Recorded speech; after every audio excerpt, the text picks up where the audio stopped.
Hai hai Tasya.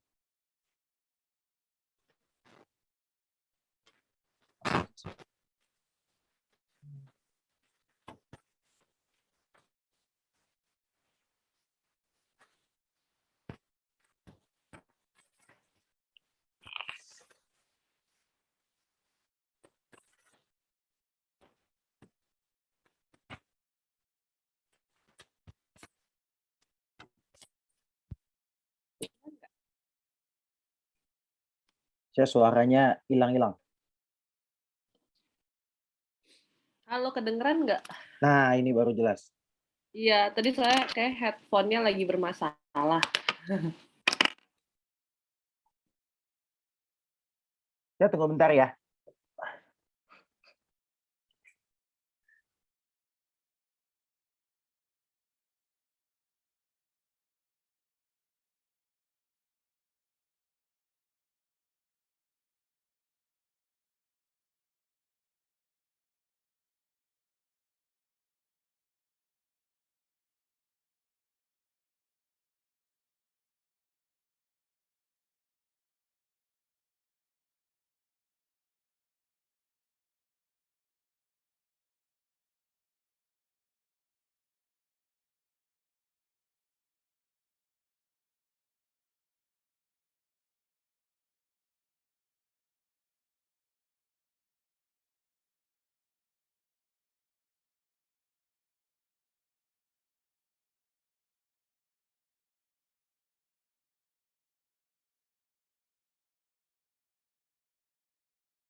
Tasya.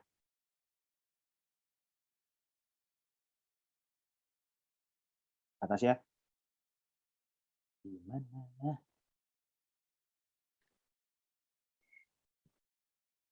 Halo. Itu, nanti buat dari PPT-nya mau Tasya yang share atau mau dari kita sharing? Dari kalian aja. Oh, kita yang sharing aja? Heeh heeh. Oke. Aku bentar lagi masukin ininya ya. Oke. Heeh.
Selamat sore untuk 2 teman yang sudah join, kita mau tunggu sebentar untuk menunggu beberapa teman-teman lagi yang mau masuk ke dalam room ya.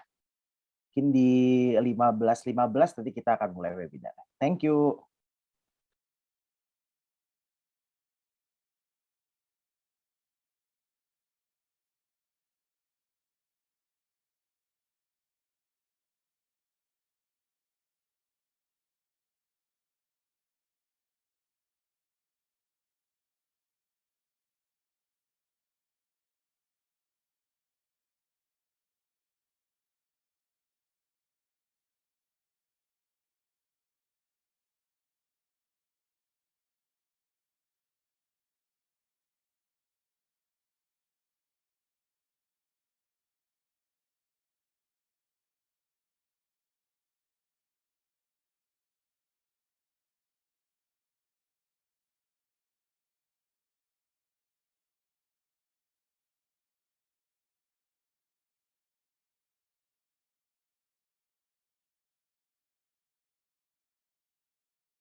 Halo, halo teman-teman.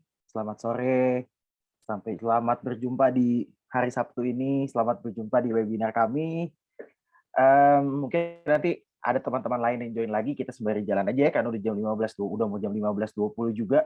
Halo, selamat sore untuk dua teman kami yang sudah join hari ini. Terima kasih banyak sudah meluangkan waktunya di hari Sabtu ini. Sore ini kita ada webinar lagi, seperti yang sebelum-sebelumnya. Nah, kalau itu di sore ini, yang kita mau bahas itu arahnya lebih ke self-development ya, selama lagi pandemic era ya. Dan sore ini kita juga ditemenin sama Kak Tasya. Halo, Kak Tasya. Are you there? Halo. Halo Kak Tasya. Makasih ya Halo. udah luangin waktunya hari Sabtu gini. Iya, sama-sama loh. Harusnya malam mingguan ya. Tapi jadi kita ganggu jadinya. Iya. Nanti mungkin perkenalan soal Kak Tasya akan lebih lanjut dari Kak Tasya sendiri ya. Lebih enak perkenalannya. Daripada kalau nanti aku yang kenalin salah-salah lagi. Iya.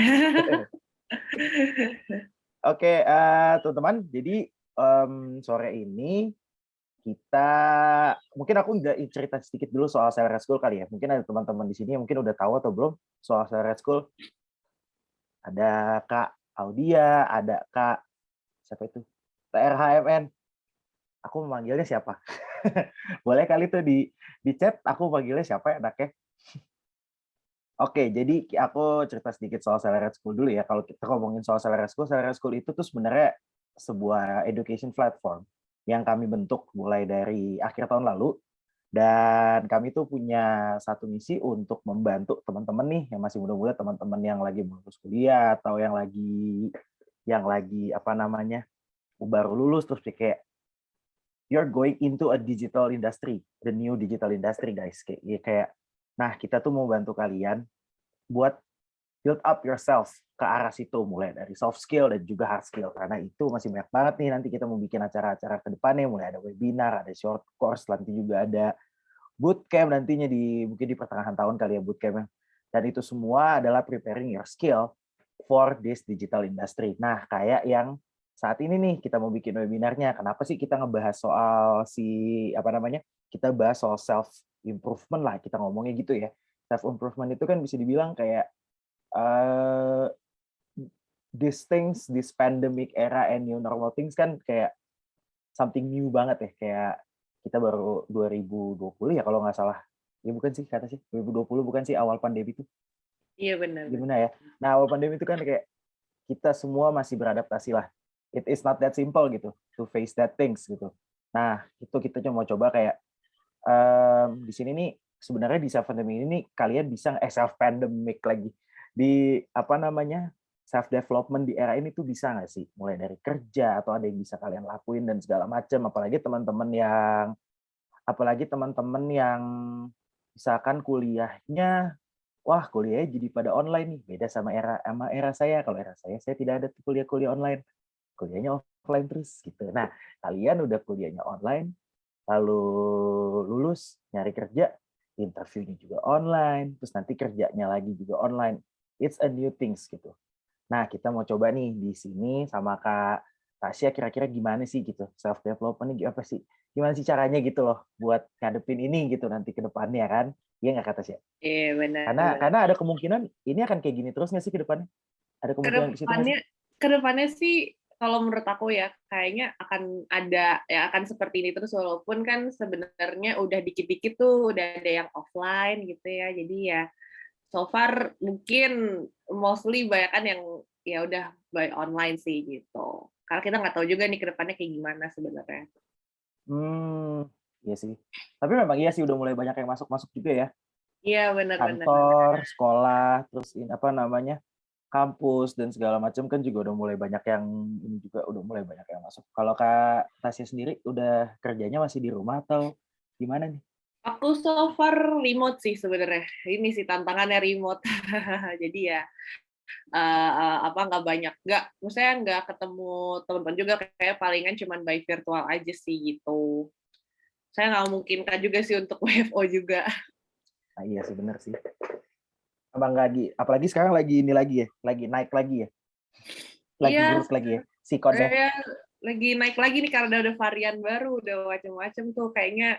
Waduh, aku lihat beritanya, waduh kayaknya agak susah juga ya kalau misalnya benar-benar pulih. Maksudnya pulih itu dalam arti benar hilang sih kayaknya agak susah juga ya gitu. At least kalau palingan kalau COVID itu jadi endemi sih, udah aman harusnya.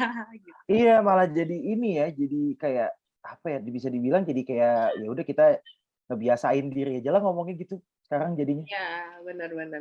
Karena ujung-ujungnya akan kalau misalkan apa namanya amit-amit ya, ya saya sendiri sih pengennya udahan sih pandeminya ya, pandeminya Iya. udahan sih sebenarnya. Tapi kalau tapi ya untuk prepare kita, persiapan diri kita aja lah ya. Karena banyak banget gitu, karena itulah yang bikin jadi beda gitu kan, susah banget sekarang kerja di rumah. Aku juga ngerasain sih kemarin 2 tahun terakhir ini kayak Hmm. manage waktu tuh susah banget, mau produktif tuh susah banget. Ada aja distraction-nya. Iya, benar. Pasti ada aja distraksinya ya. Ada aja, pasti ada aja. Iya, ada aja pasti. Karena di rumah juga ya. Nah, itu loh, banyak banget hal-hal yang membuat jadi aku mau ini gitu. Iya. Oh iya nih ada tadi yang kakak halo Kak Tiara, iya nggak apa-apa, hati-hati di jalannya ya. Tadi habis nama kamu nggak ada, aku jadi salah sebut. Kalau gitu aku boleh serahin panggungnya ke Kak Tasya ya, silahkan. Oke, thank you ya Randy ya. Halo teman-teman, sorry banget nih disclaimer dikit. Aku lagi pilek.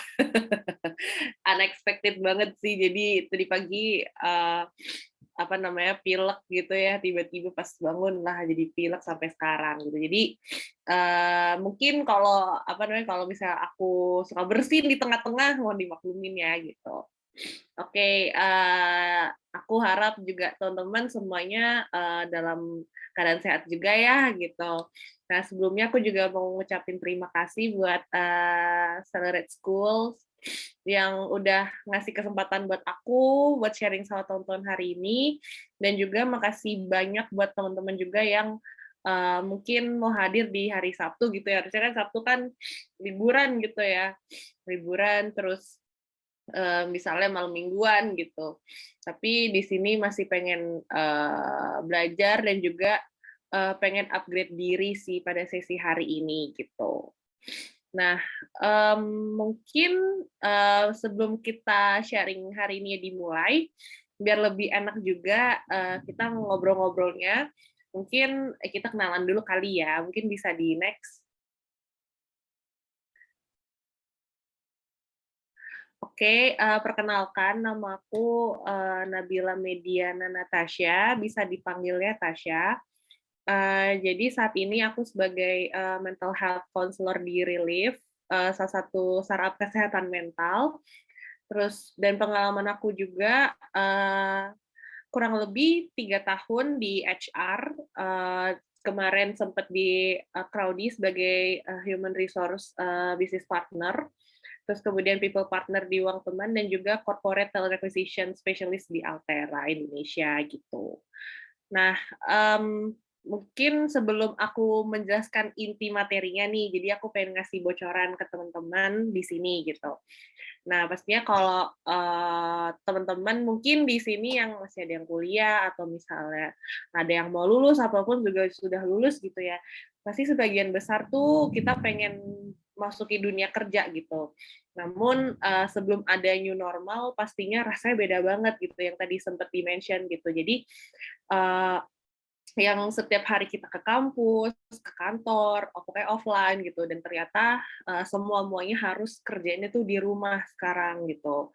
Nah, yang menjadi challenge tuh adalah karena kita di rumah, komunikasi semua terbatas gitu, maupun itu pastinya langsung gitu ya, secara offline tuh pasti benar terbatas gitu.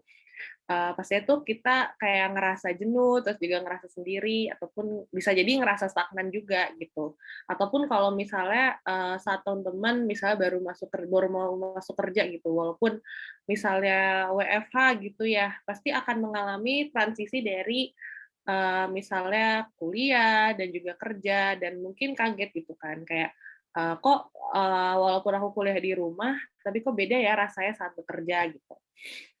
Tenang, relax, jangan jangan panik gitu ya. Kalian nggak sendiri gitu. Dulu aku juga sebenarnya pada saat aku kerja di pandemi 2020 itu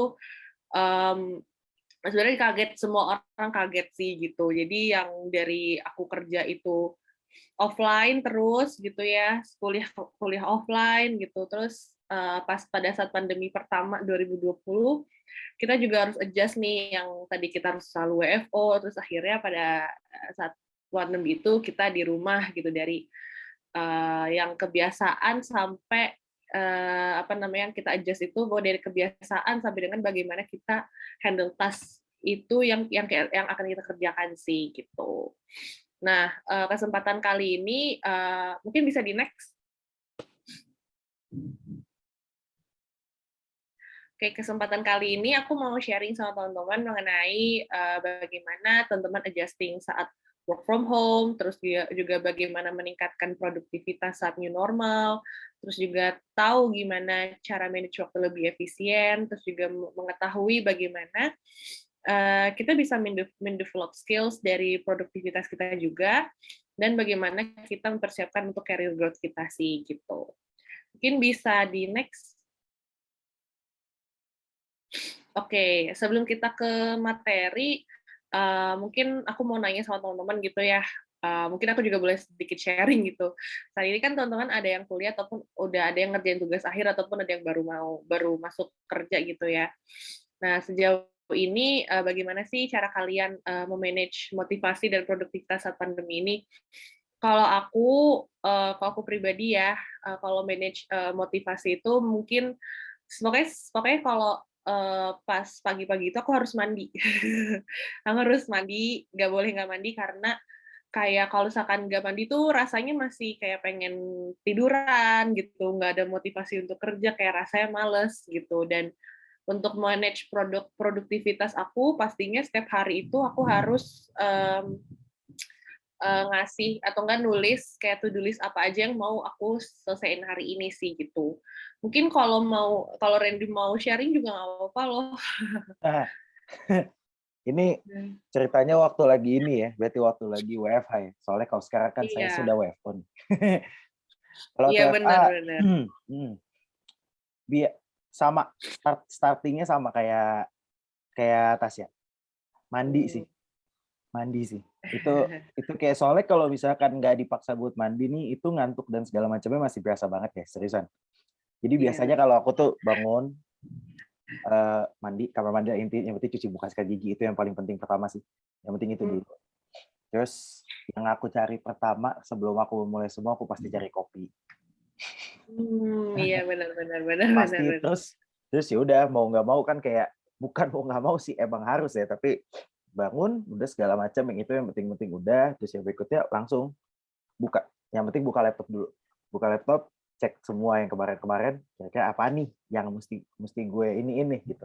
Udah kebuka semua, ya udah baru langsung kerja, cek semua ininya segala macam. Cuman mungkin waktu itu agak susahnya yaitu di yang tadi kayak aku share di pertama ya, yang susah tuh di titik produktivitasnya sih sebenarnya. Untuk motivasi kerjanya ada, tapi produktivitasnya itu sebenarnya karena Iya kalau sih benar-benar itu di kayak rumah ya.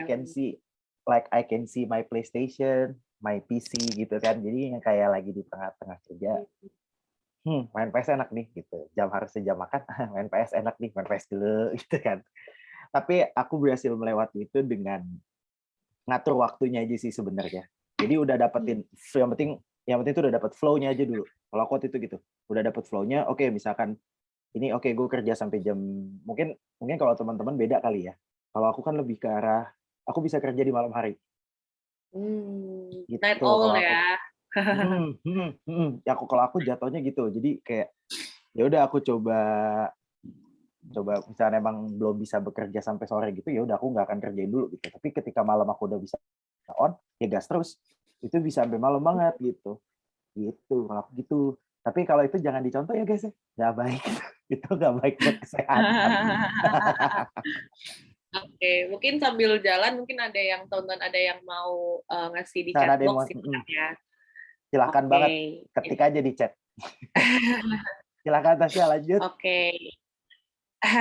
Oke, jadi tadi, apa namanya, mungkin kayak di antara kita juga kayak suka, apa ya, kurang produktif banget gitu, misalkan mau mengerjakan sesuatu kok rasanya udah pengennya tidur-tiduran gitu. Atau misalnya kayak udah ngerasain, kayak, "Aduh kayak kok kurang mampu ya dalam menyelesaikan tugas kayak teman-teman," gitu ya. Maksudnya kayak udah misalnya nih kayak, apa namanya, misalkan ngerjain skripsi gitu, kayak, "Kok teman-teman aku udah selesai ya skripsinya, tapi kok aku tuh enggak," gitu. Nah, mungkin bisa di-next? Nah, sehingga hal ini tuh, mempengaruhi teman-teman dari 3 aspek gitu, yaitu sosial, bagaimana hal itu berdampak, pada dirimu dan lingkungan kamu juga, terus juga emosi dan juga secara fisik gitu. Kalau misalkan teman-teman ngerasa nggak produktif gitu. Nah, yang pertama tuh dari sosial, pasti teman-teman tuh ngerasa underperform gitu. Ketika kita merasa nggak produktif dan juga kita merasa diri kita kok seperti gak sesuai ekspektasi, yang pada akhirnya kita tuh mempengaruhi dalam performance kita saat bekerja ataupun pada saat kita kuliah gitu. Contohnya, karena kita misalnya bingung nih bagaimana kita bisa mengerjakan itu semua dan merasa nggak mampu, pada akhirnya performance kita akan turun gitu. Kayak jadi tuh kayak udah ngerasa, "Aku udah nggak bisa duluan," kayak udah nyerah duluan lah ibaratnya gitu. Nah, yang kedua adalah lack of motivation, yang tadi sempat kita obrolin ya. Jadi karena kita ngerasa nggak mampu dalam mengerjakan tugas, terus lalu merasa harus bisa selalu produktif dan ditambah misalnya teman-teman bandingkan temannya yang bisa mengerjakan tugas tersebut dengan cepat, sedangkan kita tidak gitu. Hal ini tentunya bisa menurunkan motivasi teman-teman juga dan menghambat teman-teman untuk bisa lebih produktif gitu. Nah, yang ketiga, susah untuk fokus gitu. Nah, kemudian ketika teman-teman tidak merasa produktif dan juga kesulitan untuk mengatur waktu dan prioritas, pastinya akan memberikan dampak dengan kesulitan untuk memfokuskan suatu tugas dan prioritas gitu. Hal ini berdampak banget pada gimana teman-teman tuh bisa menyelesaikan tugas dengan baik gitu. Nah, yang terakhir adalah sulit untuk menyelesaikan suatu tugas dengan tuntas gitu. Nah, dari awalnya kita udah merasa nggak produktif, ini tuh pasti merambat kemana-mana gitu. Mulai dari penurunan motivasi, tidak fokus, dan sampai akhirnya kita sulit untuk menyelesaikan pekerjaan yang akan berdampak pada rasa underperform gitu. Jadi kayak udah ngerasa nggak produktif, ya udah dibiarin aja, tugasnya nggak selesai kan pada akhirnya gitu. Jadinya menumpuk gitu pada akhirnya. Terus yang kemudian yang kedua adalah emosional. Uh,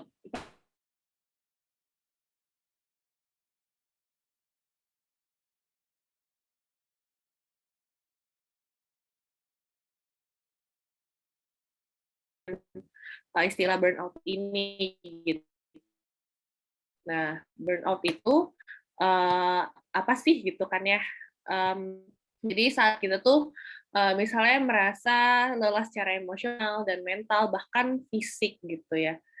Karena stres yang dialami berpanjangan dengan adanya ekspektasi dan juga realita yang tidak sesuai diinginkan gitu. Misalnya ada atasan kamu memberikan tenggat waktu untuk menyelesaikan proyek dalam minggu ini gitu.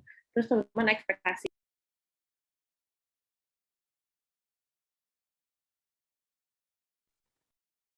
Hai teman-teman, kelihatannya ini Kak Tasya lagi ada masalah sama jaringannya ya. Boleh tunggu sebentar ya.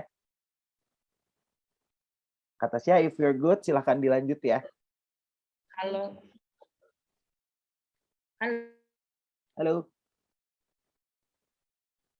Iya. Sorry banget kayaknya di sini lagi hujan. Oh. Lagi hujan.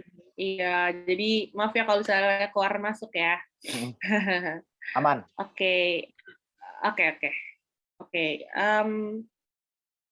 Tadi sampai misalnya manajer kita tuh ngasih tenggat waktu untuk menyelesaikan proyek di dalam minggu ini gitu, dan kita pasti ekspektasinya, oke, gue bisa nih ngerjain proyek A ini selesai minggu ini gitu.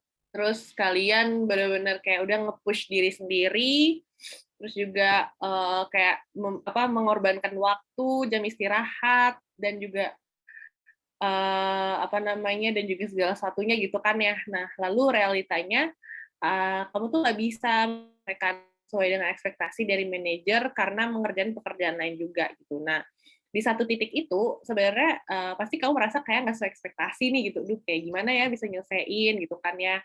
Dan akhirnya berujung kehilangan minat dan juga produktivitasnya menurun gitu. Karena udah ngerasa jenuh banget nih sama pekerjaan gitu, karena kita pasti ada tuntutan lah ya kalau misalnya pekerjaan gitu. Nah, yang kemudian adalah yang kedua, saat kita merasa tidak produktif ini mengakibatkan ketidakstabilan emosi gitu. Pada saat kayak seperti tingkat kecemasan yang tinggi, terus juga ketakutan akan ketakutan dan khawatiran berlebih gitu ya, cepat marah dan sebagainya. Dan ini nih akan menghambat kinerja kalian juga, dan juga pasti menghambat produktivitas kalian juga sih gitu. Nah, yang tiga adalah secara fisik gitu kan. Nah, yang pertama pastinya saat duh ngerasa nggak produktif, pasti kan di-push terus ya gitu ya. Pasti kayak teman-teman dampaknya adalah memiliki kualitas tidur yang kurang juga gitu ya, ataupun istirahat gitu. Pastinya dari kualitas istirahat yang tidak bagus juga pasti selalu ngerasa capek gitu, terus juga lelah gitu, dan ini pastinya berdampak juga pada produktivitas teman-teman juga, terus juga misalnya sakit leher, sakit punggung, terus kemudian sakit kepala, bahkan sampai misalkan ada permasalahan lah di mata gitu ya, karena kan kita natap gadget terus ya gitu kan ya, karena kita nggak bisa ketemu secara langsung kayak laptop, HP dan sebagainya yang menyebabkan eye disorders itu tadi sih gitu. Next.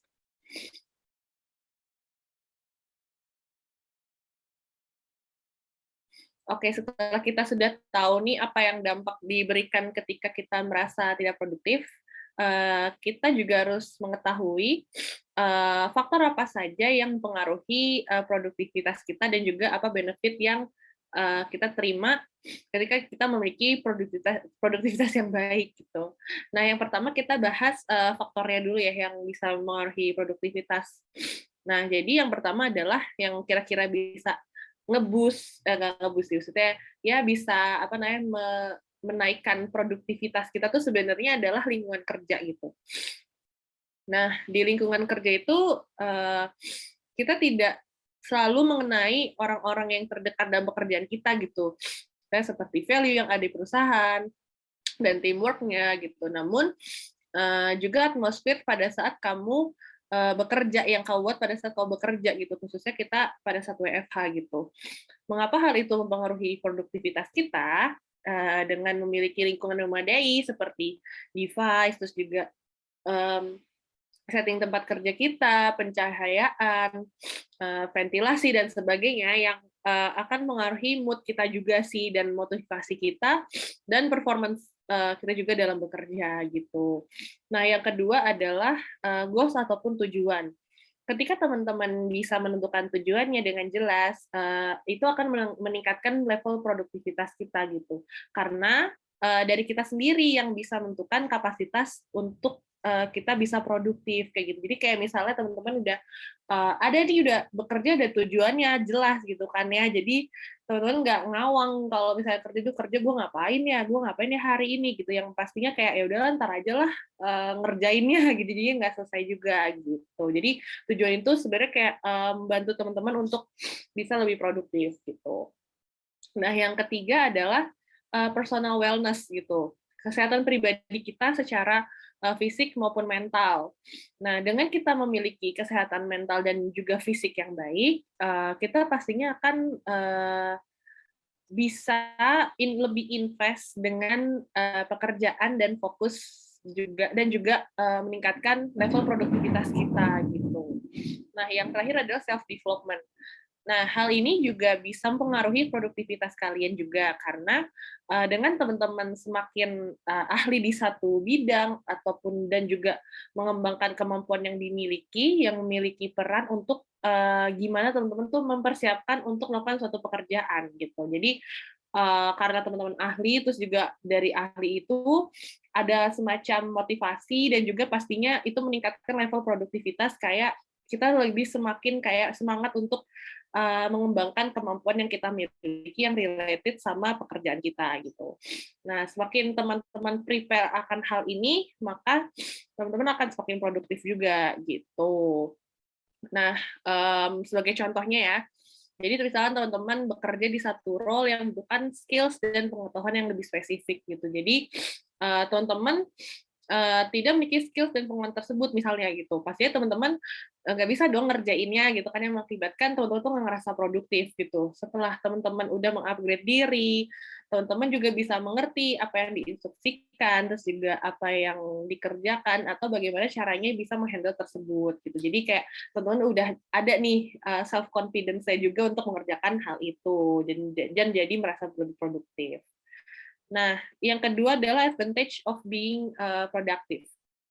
Nah, setelah kita udah tahu apa saja yang mempengaruhi produktivitas kita, pastinya dari produktivitas itu memiliki beberapa keuntungan antara lain.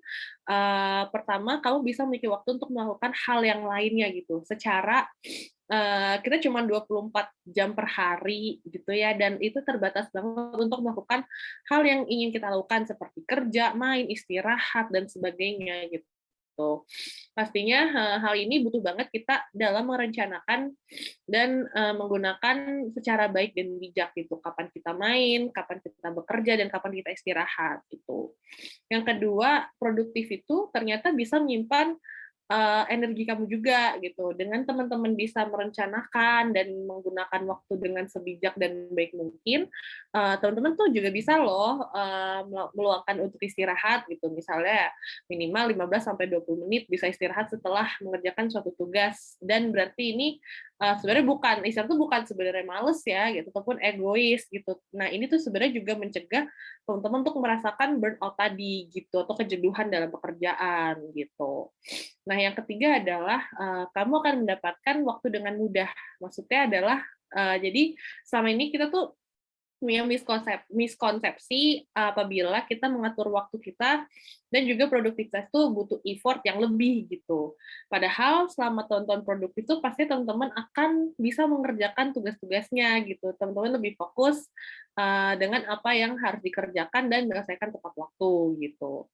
Kemudian ketika teman-teman bisa mengatur waktu itu atau menjadwalkan aktivitas teman-teman, ini tuh sebenarnya melatih otak teman-teman juga untuk ngeset bisa menjadi lebih produktif karena itu udah rutinitas gitu. Nah, yang keempat adalah kamu akan membuat sedikit kesalahan gitu. Kenapa bisa? Jadi apabila misalnya teman-teman melakukan kesalahan secara berulang dalam mengerjakan suatu tugas, pastinya akan membutuhkan waktu untuk memperbaiki dan menyelesaikan masalah itu dong, ya kan? It's okay kalau misalnya kita melakukan sekali dan dua kali di tugas pertama kita gitu. Dengan adanya produktivitas, itu bisa membantu teman-teman untuk mengurangi kesalahan yang dimiliki dengan mengatur waktu dan tugas dengan baik dan juga mengingat detail penting dalam tugas tersebut sehingga kita tidak mengulangi kesalahan yang sama gitu. Nah, yang terakhir adalah kamu bukan kecemasan sih, stres teman-teman tuh akan berkurang gitu ketika kamu udah bisa udah merasa produktif gitu. Nah, pastinya sih sebenarnya stres itu kan juga hal yang dirasakan oleh setiap orang gitu. Tapi apabila tingkat stres yang dirasakan tinggi, akan menghambat teman-teman untuk menyelesaikan suatu pekerjaan ataupun berfokus gitu. Hal ini juga membahayakan kesehatan mental juga yang akan menyebabkan depresi dan juga kecemasan gitu. Maksudnya itu memiliki kecenderungan untuk menyebabkan depresi ataupun kecemasan ya gitu, bukannya untuk mendiagnosa itu gitu. Nah, dengan kita bisa produktif membantu teman-teman untuk menjadi lebih teratur dan lebih produktif yang bisa menjauhkan teman-teman dari stres itu juga gitu. Next.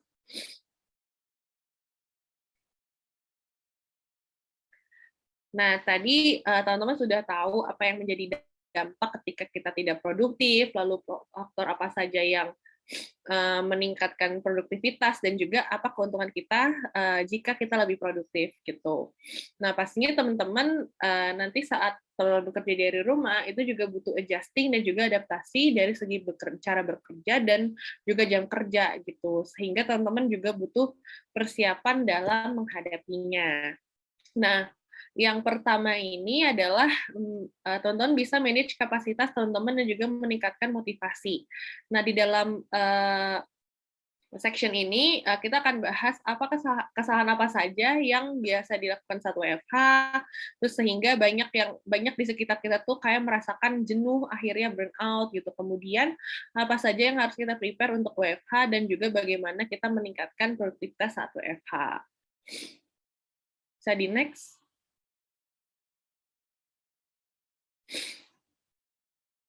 Oke, yang pertama yang kita bahas adalah apa saja kesalahan yang sering dilakukan saat WFH. Nah, seringkali orang saat bekerja itu merasa WFH itu ya biasa, bisa bekerja di jam berapapun, bisa dihubungin kapanpun, dan juga bisa bekerja dimanapun gitu. Namun saat bekerja ini banyak orang yang ngerasa jenuh dan pada akhirnya burnout gitu. Nah, pastinya nih ada yang salah nih, ada miskonsepsi nih. Nah, apa sih yang biasanya menjadi kesalahan saat WFH? Antara lain, yang pertama adalah kita tidak memantau progres kerjaan kita. Nah, hal ini menyebabkan kita tuh lebih banyak mendapat pekerjaan, tidak sesuai dengan deadline, dan performance kita memburuk gitu. Sehingga balik lagi ngerasa kerjaannya banyak, terus akhirnya jenuh, terus sampai dengan akhirnya kita burn out gitu. Nah, yang kedua adalah kita tidak memiliki tempat kerja yang proper, atau misalnya kita udah punya nih gitu, tapi kita tuh masih suka tergoda untuk di kasur atau di tempat lain yang kurang proper gitu. Pastinya hal ini juga tidak mudah untuk kita bekerja di rumah gitu, karena pasti kita banyak distraksi yang berdatangan seperti yang tadi kita jelasin gitu. Nah, yang ketiga adalah kita tidak memiliki boundaries atau batasan. Nah, karena banyak kejadian dan mungkin di aku juga pernah sih merasakan ketika kita diberikan kerjaan saat after office, terus harus begadang untuk mengejar target, dihubungi jam 10 malam, jam 1 pagi gitu kan. Dan ini juga menyebabkan kejenuhan dalam bekerja gitu. Ini hal yang penting kita pahami sih sebenarnya. Kita juga harus memiliki batasan saat kerja dan personal kita saat kita WFH gitu. Dan kita harus paham dan aware untuk mendedikasikan waktu kita untuk sebaik mungkin gitu. Kalau saat kita bekerja ya udah kita harus full 100% untuk bekerja. Kalau misalnya kita mau istirahat ya udah kita juga harus dedikasikan waktu kita untuk 100% untuk istirahat gitu. Nah, yang keempat adalah kita tidak set jadwal dengan baik. Kita nggak ngasih slot jadwal dengan baik gitu. Karena ketika kita tidak manage jadwal dengan benar, kita juga akan merasa jenuh sekali gitu. Misalnya teman-teman udah mendedikasikan waktunya untuk mengerjakan proyek A gitu. Namun misalnya nih ada pekerjaan baru yang datang lalu teman-teman jadi hilang nih fokusnya gitu, dan atau misalnya ada meeting yang dirasa mendadak dan sebagainya gitu. Jadi ini pinter-pinter ya teman-teman juga untuk bisa adjust waktu sesuai dengan kebutuhan gitu. Next.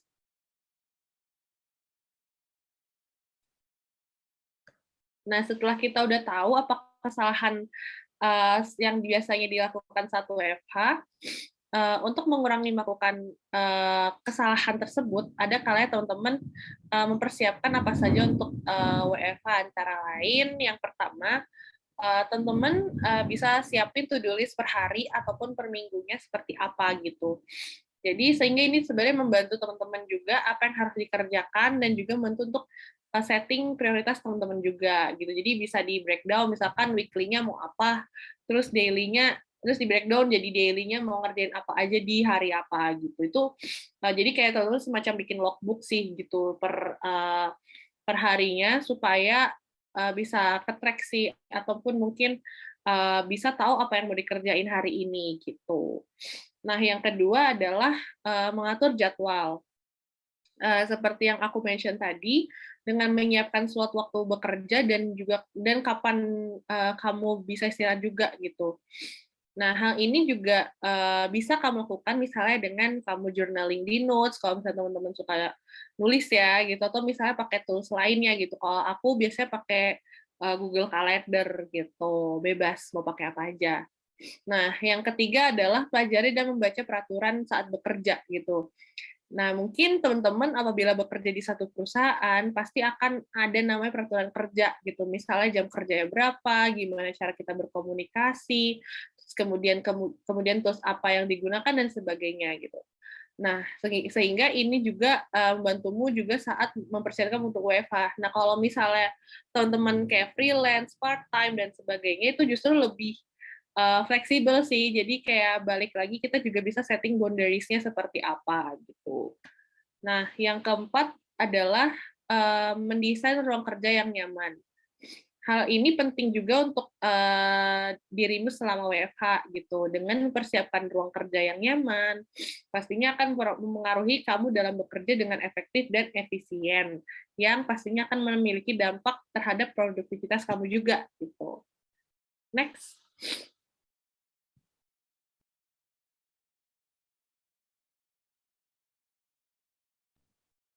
Sorry, iklan bentar ya tadi. Oke. Nah, kemudian setelah kita prepare untuk kita bisa WFH, pastinya kita juga harus tahu nih bagaimana kita meningkatkan produktivitas kita sama WFH.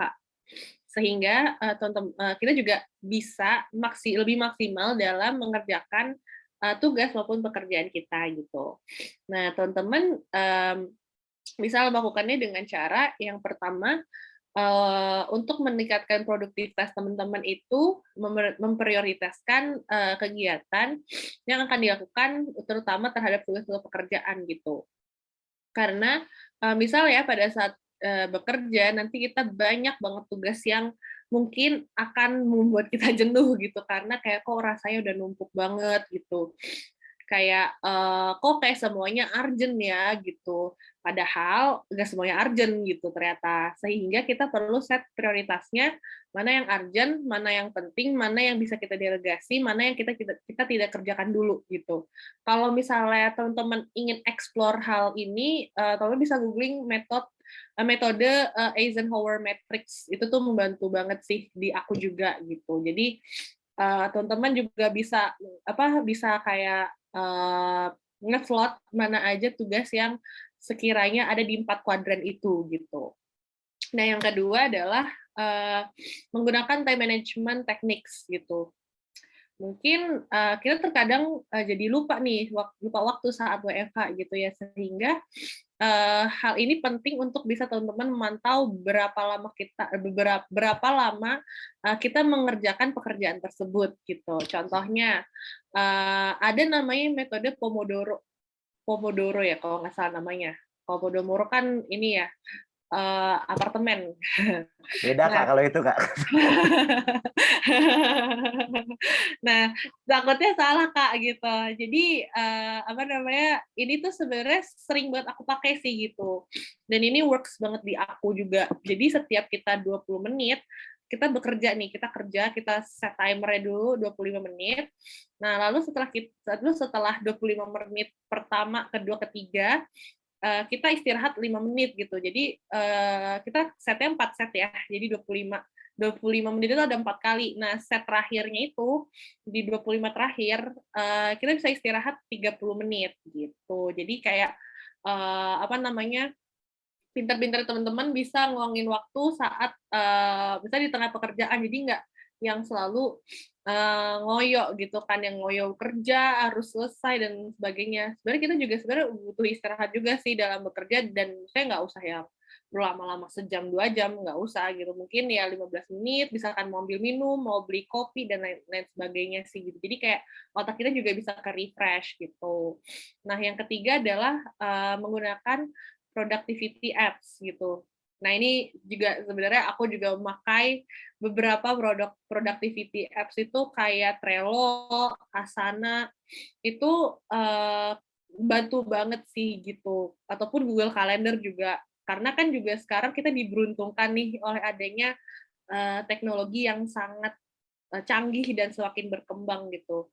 Nah, ini tuh juga membantu teman-teman untuk mengorganisir prioritas pekerjaan teman-teman dan juga bisa menjadwalkan kapan teman-teman mengerjakan tugas gitu. Nah, yang keempat adalah batasi distraksi yang kamu temukan. Ini pasti concern teman-teman juga sih ya. Hal ini pasti sulit banget nih ketika kita bekerja di rumah, terus misalnya ada keluarga kita yang sedang manggil, di sebelah rumah kita ada tukang yang sedang benerin, terus kemudian ada yang nyalain TV, terus kita scrolling medsos dan sebagainya. Sehingga yang tadi seperti aku mention tuh penting banget kita mendapatkan ruangan kerja yang nyaman, yang bisa membatasi distraksi kita dari luar agar kita tetap fokus yang akan mempengaruhi produktivitas kita gitu. Nah, yang kelima adalah membuat waktu istirahat. Mungkin awalnya teman-teman merasa belum terbiasa nih apabila kita menyisihkan banyak sekali waktu istirahat pada saat WFH gitu. Pastikan teman-teman mengisikan waktu istirahat itu di antar tugas yang seperti aku mention.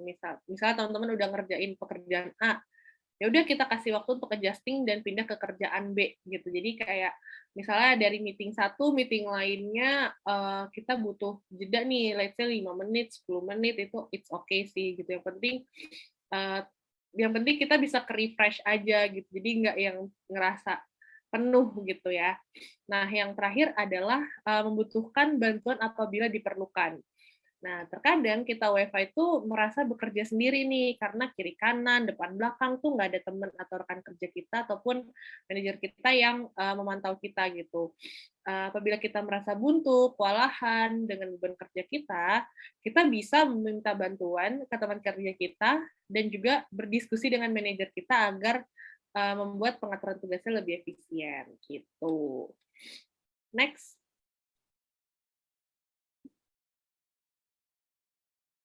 Nah, setelah kita tahu bagaimana kita manage motivasi dan meningkatkan produktivitas dengan prefer untuk WFH, untuk membantu teman-teman dalam adjusting WFH itu yaitu mengembangkan skills gitu ya, develop your skills juga gitu.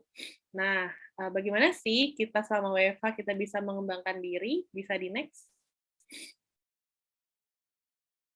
Nah, yang pertama adalah membuat list kira-kira mana skills, knowledge, dan juga ability yang akan di-upgrade dan juga kita tambahkan sekiranya menunjang pekerjaan kita gitu. Jadi biasanya di satu pekerjaan pastinya kan ada technical skills ataupun knowledge ataupun keahlian yang harus kita benar-benar apa ya namanya kita butuhkan gitu. Nah dari situ misalnya aku sebagai recruiter gitu ya, rekruter tuh ngapain aja sih gitu ya. Misalnya aku harus punya skills sourcing, terus kemudian interview, terus kemudian misalnya soft skill-nya adalah interpersonal skills, analytic skills dan sebagainya. Nah, itu teman-teman juga harus tahu tuh misalnya apa aja nih yang dibutuhin dalam satu pekerjaan gitu. Nah, yang kedua adalah setelah teman-teman udah list apa aja nih skill, knowledge, dan ability yang ingin di-upgrade dan ingin tambahan, teman-teman bisa milih dan juga mengidentifikasi platform yang bisa teman-teman gunakan untuk belajar dan untuk menyerap materinya gitu. Apakah emang dari buku, atau podcast, atau digital course, ataupun misalnya mengikuti bootcamp ataupun workshop gitu. Nah, yang ketiga, teman-teman juga bisa attend virtual events, conference, dan juga webinar gitu kayak sekarang. Nah, hal ini juga bisa membantu teman-teman untuk menyesuaikan diri dengan cara belajar, networking, dan juga berkolaborasi yang mungkin akan tetap menjadi mungkin akan tetap terjadi pada saat new normal gitu. Nah, yang keempat adalah untuk selalu upskilling dan juga belajar di rumah tuh menjadi rutinitas yang teman-teman miliki gitu. Jadi kayak misalnya dijadwalin deh kira-kira mau belajarnya di jam berapa dan kapan gitu. Jadi bisa disisihin lah waktu, misalnya sekitar 30 menit sehari untuk baca, ataupun mungkin untuk dengerin podcast, ataupun mungkin misalnya let's say weekend ya udah deh aku mau ikut webinar ataupun ikut bootcamp ataupun ikut workshop gitu. Nah, ini tuh bisa membantu kamu dalam self improvement dengan berbagai cara gitu. Next. Nah, di sisi lain, selain kita bisa mengupgrade diri mengenai skills, knowledge, dan ability yang kau miliki, ternyata untuk kita WFH pun juga butuh keterampilan juga loh gitu ya. Dan ini aku juga baru tahu sebenarnya.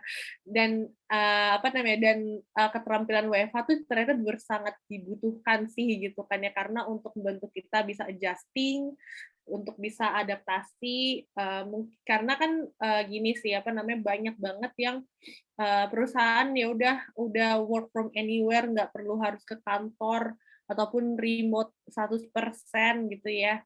Nah, ini tuh benar-benar harus teman-teman tahu nih apa aja sih skills WFH itu gitu.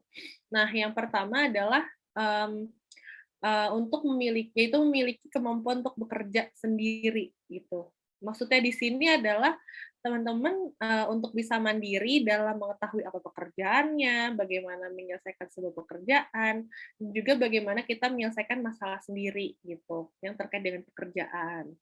Nah, yang kedua adalah memiliki motivasi diri. Nah, motivasi diri yang dimaksud adalah lebih pada proaktif, mandiri, dan juga inisiatif untuk menyelesaikan satu tugas dengan tepat waktu. Karena saat WFH, manajer kita tuh pasti nggak bisa mantau 100% gitu terkait dengan tugas kita.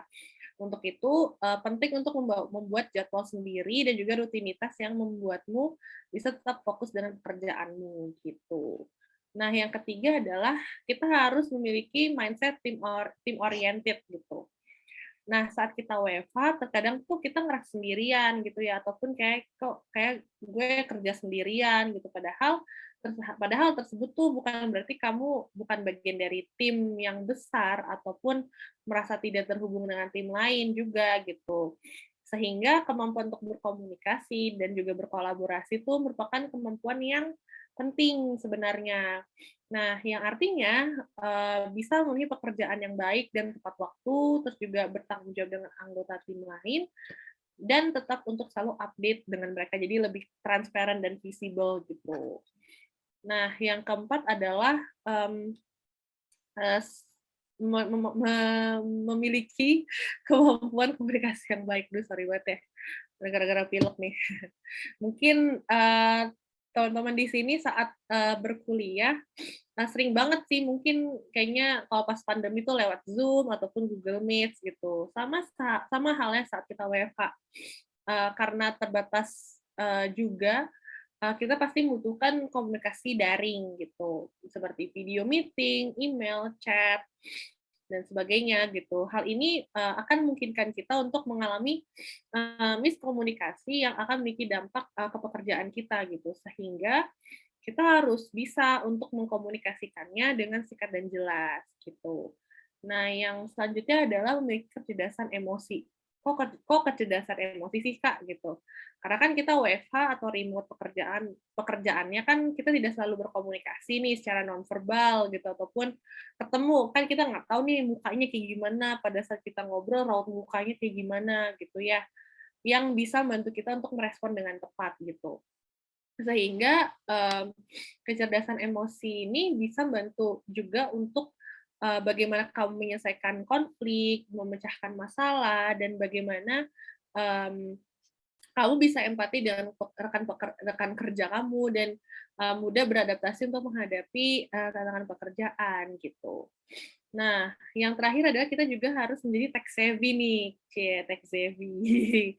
Nah, selama WFH pastinya kita berputar nih dengan gadget dan teknologi yang bisa menunjang pekerjaan kita gitu, sehingga kita harus bisa nih adjust diri kita untuk bisa explore teknologi ataupun tools apa saja yang digunakan untuk mempermudah kalian dalam bekerja gitu. Next.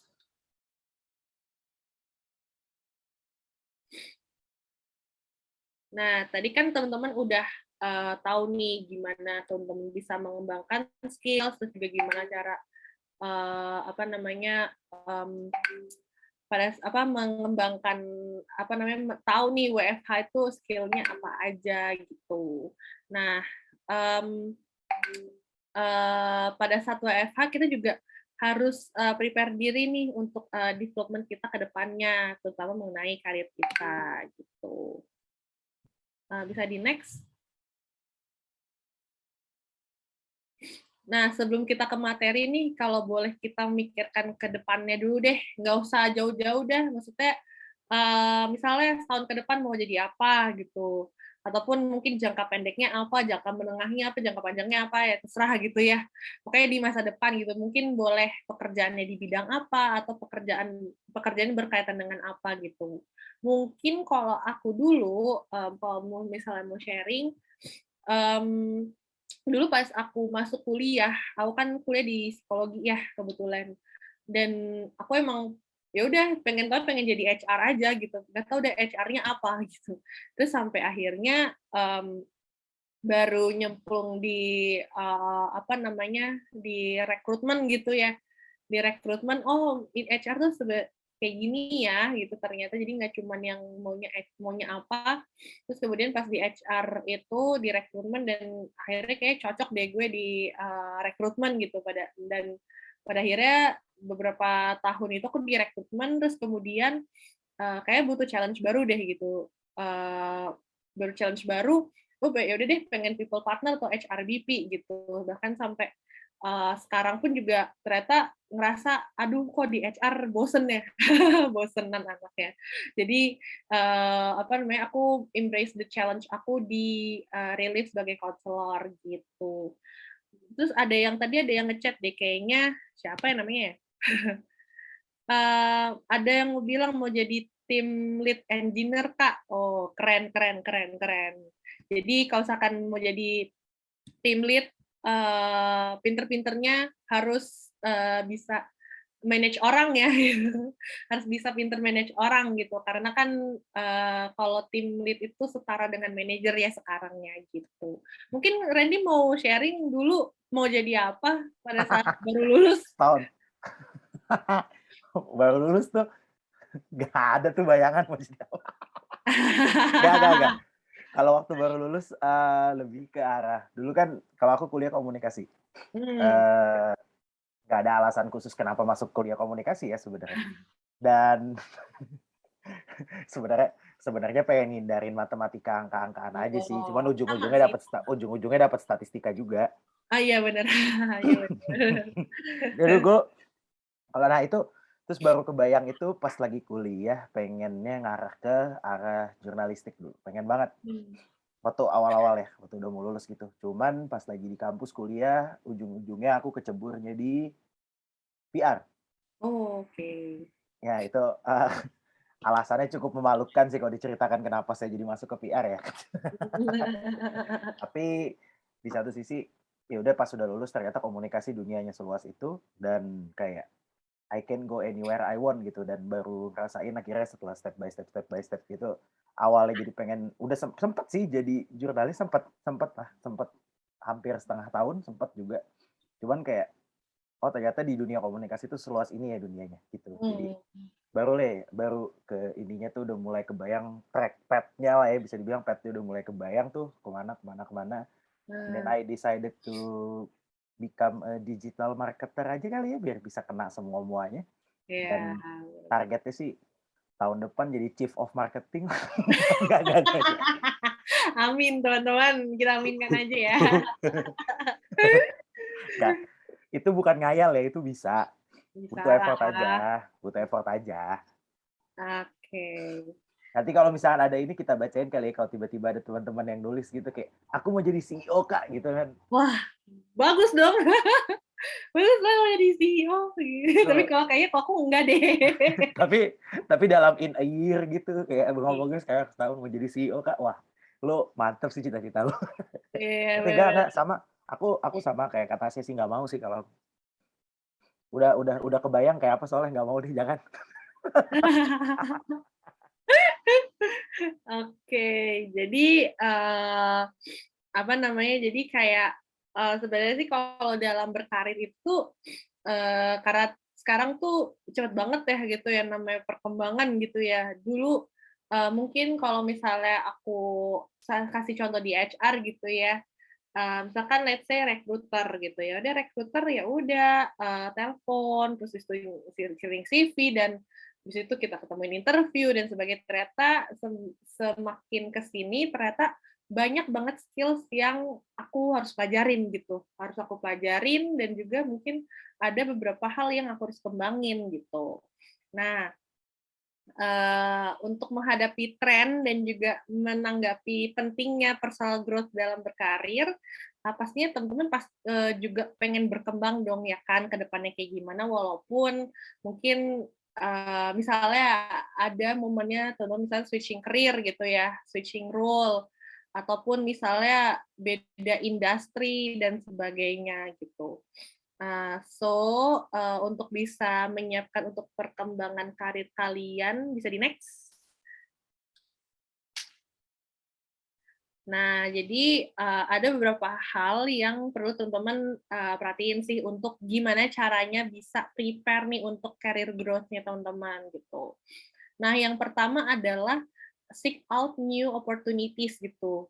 Kan aku udah punya peluang, Kak, kenapa harus nyari peluang lagi gitu. Sama kayak seperti, contoh aku tadi gitu, misalkan aku di HR gitu, aku jadi recruiter gitu lah, aku udah jadi recruiter, kenapa aku harus cari peluang lagi gitu, misalkan jadi HRBP gitu. Nah, maksudnya peluang di sini tuh adalah kalian juga harus step up your game gitu kan, yang jangan mau di zona nyaman terus gitu atau mencari peluang dengan tantangan yang baru juga gitu sehingga kalian juga bisa naik kelas nih dalam berkarir seperti entah entah itu misalnya promosi terus kemudian misalnya mendapatkan peluang yang lebih bagus nih di tempat yang baru gitu. Kebetulan sih kalau aku peluangnya di tempat baru ya gitu jadi nggak di satu perusahaan gitu. Jadi pinter-pinternya teman-teman untuk bisa nyari atau bisa melihat peluang itu gitu. Nah, yang kedua adalah take a control of your self development gitu.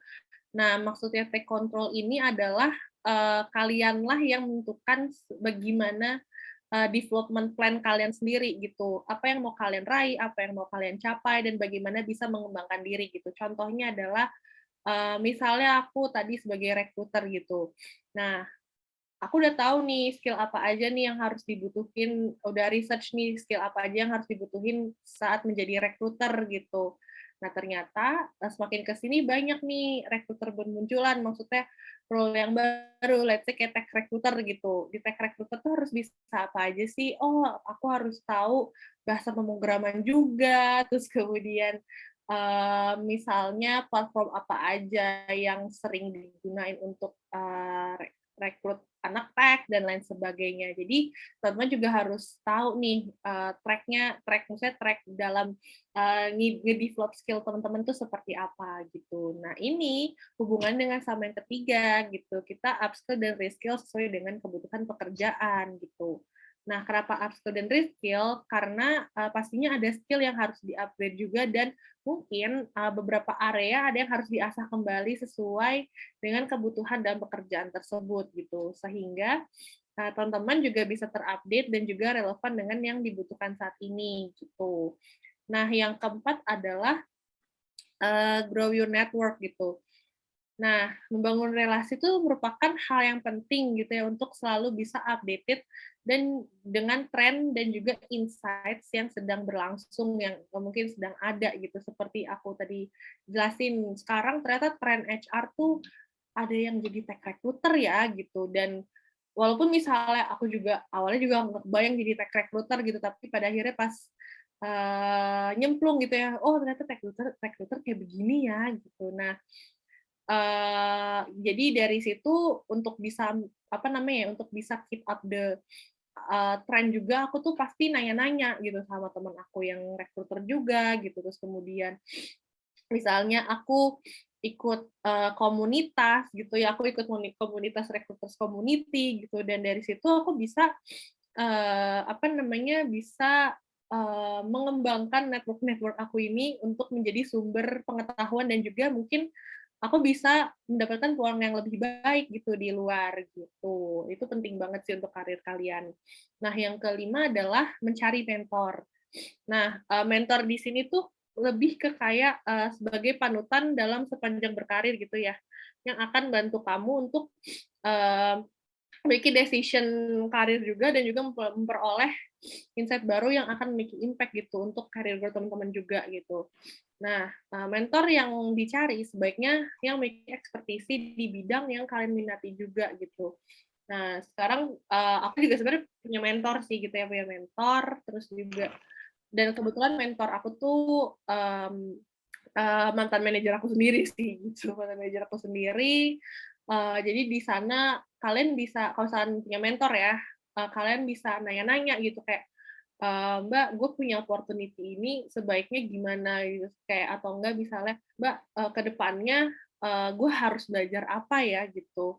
Dan itu membantu banget sih untuk kayak ngefasilitasin kamu untuk bisa, apa namanya, untuk bisa mengembangkan diri diri juga sih. Jadi kayak si mentor ini nanti akan ngasih challenge ataupun ngasih kayak semacam, referensi untuk misalnya kalian baca ataupun kalian kerjakan gitu. Mungkin bisa di-next. Nah, sekarang, waktunya Q&A teman-teman. Jadi itu tadi penjelasan aku, mungkin kalau ada yang mau ditanyakan silahkan. Thank you. Thank you Kak Tasya for the time dan penjelasannya yang menarik sekali ini.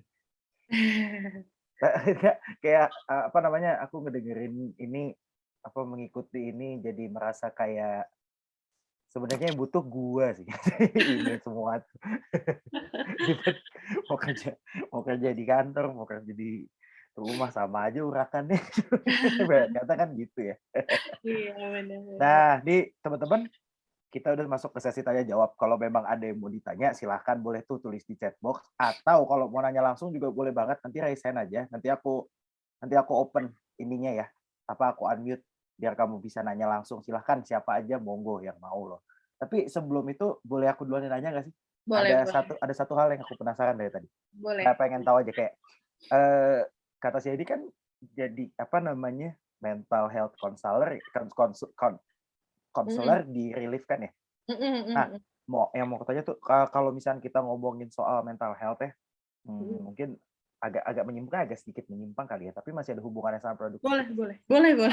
Apa namanya, kalau misalnya kita ngomongin soal eee, mental health itu how how big its impact buat ke produktivitas kita dalam keseharian gitu loh. Aku penasaran di situ aja sih dan kayak apa namanya, kalau misalkan emang kita emang kita ada mental health issue gitu ya, terus kayak, eee, pekerjaan kita lagi load-nya lagi gila banget gitu, Mhm. dan itu kayak mendingan menurut Kak it's better kayak, oke dia take istirahat dulu kah untuk mengobati itu atau gimana gitu, dan emang karena apakah impact-nya si mental health issue itu sebesar itu ke produktivitas ya? Iya, tadi sebenarnya udah aku bahas sih gitu ya, yang apa namanya, yang, bentar, gara-gara blank jadi agak nge-blank. Oh ya, yang apa sih dampak apa aja yang kalau misal kita ngerasa nggak produktif gitu kan ya.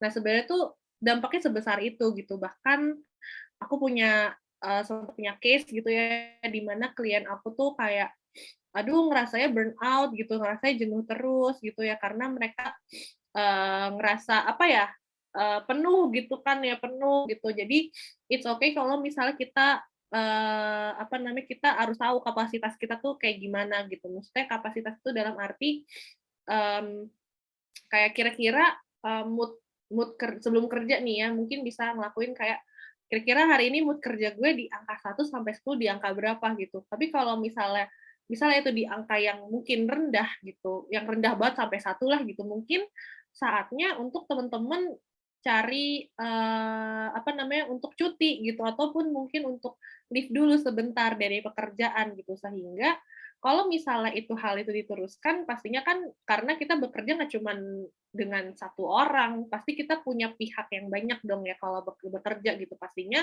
mereka juga akan ngerasa terganggu juga gitu, dan itu pun, kalau misalnya kita nggak pinter-pinternya bisa manage, itu tuh juga pastinya akan misalnya mendem terus nih gitu, yang mendem terus gitu. Pasti akan satu titik di mana ya udah bom waktunya udah aja meledak gitu kan ya. Itu bahaya banget sih gitu. Jadi, mungkin yang bisa dilakukan adalah yang pertama sebelum bekerja itu mungkin bisa apa namanya, bisa dikira-kira kali ya dari 1 sampai 10 itu, mood kita tuh ada di mana sih gitu. Nah dari situ yang kedua kita juga bisa mengukur kapasitas kita nih dalam bekerja. Ya udah oke kita dalam sehari, gue ada pekerjaan ini, yang urgent yang mana dulu gitu ya. Mungkin pada saat di hari itu lagi nggak oke, ya udah gue kerjain yang urgent dulu, yang lainnya entar dulu aja gitu. Nah, terus mungkin yang ketiga, bisa kasih jeda waktu sih untuk istirahat gitu. Let's say misalnya dari pekerjaan satu ke pekerjaan lainnya misalkan 15 menit gitu ya, 15 menit kita refresh sebentar, habis itu kita, go to track lagi gitu. Itu sih yang membantu supaya kita juga nggak ngerasa penuh gitu sama kerjaan gitu. Itu sih kalau dari aku. Oke, thank you. Soalnya aku pernah dapat case, ada temanku yang mengalami itu gitu. Tapi dia Mmm, memang dia punya mental illness dan segala macam, ternyata udah mulai ini ke kerjaan, and then she decided to resign dulu gitu loh, karena ah, kerjaannya load-nya parah banget, dan dia iya. nggak punya waktu dia nggak bisa minta waktu untuk kayak, gue mau take rest dulu nih gitu, dia tuh nggak bisa. Jadi yaudah dia decide untuk apa, dia cari kerjaan lagi, dia resign, tapi dia minta waktu jeda tuh kayak 3 minggu, hampir sebulan deh kalau nggak salah waktu itu tuh. Jadi buat dia Iya take sih. itu, karena dari kantornya katanya sih waktu itu dia nggak bisa kalau untuk apa namanya, untuk jedain dulu gitu tuh nggak bisa gitu. Berarti Oke, se-impact iya sengaruh itu ya sebenarnya ya ke iya, produktif. bener bener banget, pengaruh itu memang, pengaruh itu sih gitu. Oke, Jadi oke, ya oke. jadi ya mungkin, ini juga bergantung sama perusahaannya apa ya, kalau misalnya perusahaannya juga nggak bisa ngasih leave gitu ya, ngasih leave cuti misalkan ya, ya udah ambil sick leave aja nggak apa-apa gitu misalnya. Oh, I see. Iya, iya, iya, iya, iya. Oke, oke. Kalau gitu kita lanjut nih ya. Ada Ibrahim. Heh, Kak, mau nanya, ini berhubungan sama boundaries. Berarti yang tadi ya, the biggest mistakes while WFH ya. Mhm. Oke, kalau emang ada deadline misalkan di jam 12 malam, tapi baru dihubungin jam 10, itu berarti kita tetap harus jalanin atau haruskah minta toleransi? Yuk, berat ya, itu berat. Oke. Saya tahu rasanya. Oke, aduh sebentar aku lihat chat-nya dulu ya, bentar. Oke. Nah, kalau misalnya ada deadline jam 12 malam, saya baru dihubungin jam 10. Waduh, itu gimana ya manajernya nih yang agak-agak nih? Mungkin mungkin mungkin maksudnya ini kali, mungkin ada revisi kali ya maksudnya ya, kayak Iya, tiba-tiba mungkin ada revisi revisi, kali ya. tapi mendadak gitu kabarinnya. Heeh, Oke, heeh. mungkin kalau misalnya dari aku sih, mungkin bisa apa namanya, bisa diomongin dulu sama manajernya gitu, diomongin sama manajernya kira-kira kalau ya udah gue besok pagi gue kerjain gitu misalnya ya. Tapi kalau misalnya, nggak mungkin kan, ya sudah mau diapain lagi, maksudnya mau diapain lagi itu lebih lebih ke, oke ini urgent gitu kan, oke ini urgent. Terus ya udah kita mau nggak mau ya udah kita kerjain gitu. Karena kan kita dihubunginnya jam 10 malam gitu ataupun misalnya, mmm, misalnya nih jam 10, oh, apa namanya, jam 10 ataupun after office, apa namanya, kamu udah nggak nerima chat dari apa namanya, chat dari, kantor gitu kan jam 6 gitu, di jam 6 udah after office udah nggak mau apa, nggak dihubungin lagi, itu tuh nggak apa-apa banget sih gitu. Jadi kayak, ya udah kamu kan nggak tahu kalau misalnya nanti jam 10 itu akan ada, kerjaan mendadak gitu. Gitu sih sebenarnya. Jadi kayak pinter-pinter juga bagi boundaries tuh sebenarnya kalau di pekerjaan tuh sebenarnya itu juga rules dari kalian juga gitu. Misalnya, ya udah gue kerja dari jam 9 sampai jam 6, selebihnya itu udah nggak usah kerja lagi tuh nggak apa-apa. Itu sih. Kalau misalnya sampai ada yang manajer yang ngotot ngotot sampai ngotot kayak gitu sih kayaknya, waduh gimana ya? Itu udah masalah lain sih gitu, tapi yang lebih penting di diri kita sendiri sih gitu. Gitu sih kalau dari aku. Tapi sebenarnya boleh ya Kak berarti ya, untuk mengajukan seperti itu ya, kayak don't Iya contact me after 7 gitu ya? iya, heeh, iya sih sebenarnya gitu. Cuman Mmm, cuman in some cases juga, ada rule tertentu yang memang harus mewajibkan kita kayak, wah harus begadang nih, harus sampai pagi dan sebagainya gitu. iya, Nah, itu sebenarnya pinter-pinter kita aja kalau misalnya lagi waktu luang ya udah, misalnya istirahat aja ataupun mungkin ngapain misalkan, misalnya nonton dulu lah, apalah sebelum ada pekerjaan yang urgent lainnya gitu. Jadi kayak pinter-pinter bagi waktu aja sih. apalagi kalau di rumah tuh. Kalau di rumah harus pintar banget sih. Ya, Iya makanya bener bener. dari tadi kayak, nih banyak yang ininya ke gua sebenarnya. Kayak kayak penjelasannya kak Tasya tuh nonjok pipi aku kanan kiri gitu, tek tek tek tek tek tek. Oke, lanjut nih, ada Kak Susan nanya, "Kak, kalau misalnya kita termasuk orang yang sulit bagi waktu dan cenderung lupa akhirnya sama, cara yang efektif gimana ya, Kak? Supaya lebih produktif dan tertata gitu." Ya aku juga sebenarnya anaknya pelupa sih. Sama sih, sama sama. Aku juga pelupa gitu. Tapi, kalau misalnya untuk, cara efektif gimana ya, Kak? Kalau aku so far yang aku bisa lakukan adalah, set reminder sih, gitu. Misalnya set reminder tuh lebih ke, apa namanya, misalnya nih kalau aku mungkin kalau misalnya mau pakai cara aku ya, aku tuh lebih suka, semuanya nyatetnya di Google Calendar sih gitu. Jadi kalau misalnya misalkan lagi buka HP gitu ya, "Oh iya ada kegiatan ini, oh iya harus ngerjain ini," kayak gitu-gitu. Jadi kayak, apa namanya, lebih ke organize aja gitu. Jadi pada saat kamu mengatur jadwal, itu tuh bener-bener harus fokus dulu nih, kayak ngingetin dulu, kayak, list dulu aja mungkin kayak list dulu, kira-kira apa yang mau dikerjain besok gitu. Terus di situ bisa di-breakdown kayak, ya udah mau ngerjain pekerjaan A tuh di jam berapa gitu, jam berapa sampai jam berapa gitu. Sehingga, kamu juga bisa ngasih slot waktunya juga lebih gampang gitu. Jadi kayak at least kamu udah punya jadwal yang udah fix gitu ya, jadwal udah fix untuk mengerjakan suatu hal, baru, apa namanya, baru kamu di situ pasti ngerasanya, "Waduh gue produktif banget nih," gitu, pasti sih. Kalau misalkan punya jadwal yang mungkin, teratur juga gitu. Tapi kalau misalkan dikit-dikit, misalkan kayak ya udahlah dikit-dikit nggak apa sih gitu, tapi jangan kebanyakan gitu. Seperti yang aku mention tadi sih kayak, apa namanya, ya udah, teman-teman bisa, mengatur jadwalnya itu, tergantung kayak ya udah kapan kamu kerja, kapan kamu istirahat, kapan kamu main gitu. Jadi yang bisa, apa namanya, pokoknya di 3 slot itu bisa bisa terpenuhi lah gitu dalam satu hari, gitu sih. Itu ya itu bisa dipakai banget kok, Kak Susan. Atau kalau mau ada cara-cara manual lainnya gitu ya. Kalau misalkan mau ini pakai sticky note aja, tempelin di Iya laptop yang banyak. iya, bener bener, bisa bisa bisa bisa sih Benar itu. tuh, itu bisa banget tulisin aja jam berapa, apa kayak jam berapa ada ini, tempelin aja di laptop. Karena kalau kalau misalkan Mhm, kamu kerjanya pakai laptop ya, tempelinnya di laptop, pasti kebaca dia iya. tuh, Iya, pasti kebaca. atau enggak kalau misalnya suka nulis gitu ya, mungkin kan sekarang lagi hype banget nih journaling gitu ya, itu juga bisa Ah, di-list juga sih di dalam kertas itu. Mungkin, kalau misalnya teman-teman suka, apa namanya, nggak terlalu aware pakai, teknologi, misalnya kayak pakai tools, ya udah nggak apa-apa ditulis aja, itu justru kita lebih aware untuk menulis sih daripada kita ngetik di laptop gitu. ya setuju. Kalau yang itu setuju banget sama kata saya. Kalau aku orangnya soalnya lebih suka nulis daripada ngetik di laptop. Kalau ngetik di laptop dan segala macam aku lupa. Tapi kalau Iya, tulis tangan bener tuh aku bener. inget. Coba Iya Kak bener. Susan boleh cobain gitu. Kalau misalkan emang taunya dengan ditulis tangan lebih masuk segala macamnya, ya udah gas aja kayak gitu gitu. Jangan Mmm. jangan bergantung ini juga gitu.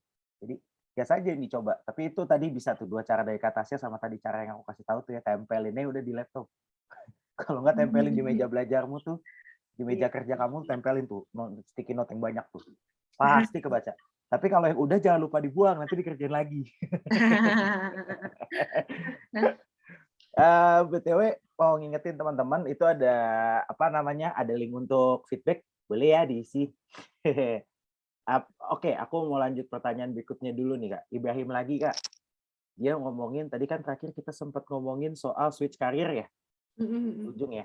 Kak, misalkan mau switch karir, apakah possible jika kita nggak ada experience di situ? Mungkin di karir yang baru kali maksudnya ya. Iya, Gimana tuh, Kak? possible banget sih sebenarnya karena sekarang tuh lagi trennya orang-orang switching career sih gitu. Jadi, apa namanya, jadi banyak banget sekarang misalnya dari misalkan nih dari sales gitu, dari sales ataupun dari, satu apa namanya, mungkin, satu pekerjaan yang mungkin kurang keep up di saat tren sekarang ya gitu ya. Misalnya mau jadi digital marketing, mau jadi software engineering, terus ataupun mau jadi apa namanya, misalkan UX, UI, UX, product management dan lain sebagainya tuh possible banget gitu. Karena, mmm, sekarang kan kita lihat trennya ya kan, trennya kan kita lebih banyak orang menggunakan smartphone, habis itu kita kan harus juga bisa mengembangkan suatu apps ataupun mungkin ya kita lihat startup tuh lagi menjamur banget gitu.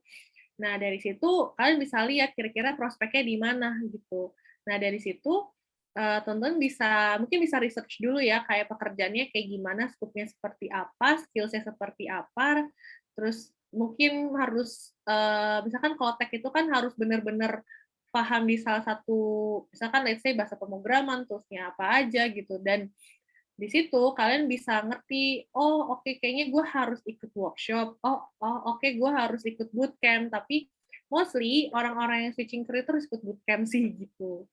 Jadi jadi karena bootcamp karena dia lebih intensif gitu, intensif untuk, apa namanya, ngasih semacam materinya gitu. Jadi kayak ibaratnya kayak short course gitu ya, gitu. Itu memungkinkan banget. Nah, tinggal dari kitanya sendiri aja, kira-kira kita mau kemana nih arahnya gitu, pekerjaan apa yang mungkin kita bisa minati gitu. Gitu sih kalau soal switching career tuh bener ya possible possible banget. Sekarang bootcamp banyak, terus kemudian sekarang, trennya apa, growth-nya lagi kencang banget sih gitu, apalagi mostly di tech company sih gitu. Itu sih, itu pengalaman aku waktu pas ya sebenarnya sih pengalaman aku semua di startup ya, gitu kan. Jadi emang startup tuh menjamur dan banyak banget, apa namanya, posisi-posisi yang emang harus di-fulfill-nya itu berdasarkan experience gitu. Tapi kalau misalnya, nggak punya experience tuh jangan sedih gitu, pasti teman-teman bisa, belajar gitu ya, mau mau mau belajar, mau mengembangkan diri, pasti dapet sih gitu. Itu sih kalau dari aku. Mantap. Berarti possible ya, Kak, ya? Possible banget, Ya misalkan aku dari digital marketing pengen jadi, programmer tuh possible sebenarnya. possible possible banget possible banget, jangan salah loh, ada waktu dulu tuh ada lulusan akuntansi jadi engineering, gimana ceritanya? Eh, tapi bener-bener ya, sekarang itu banyak banyak banyak banget yang kayak gitu ya.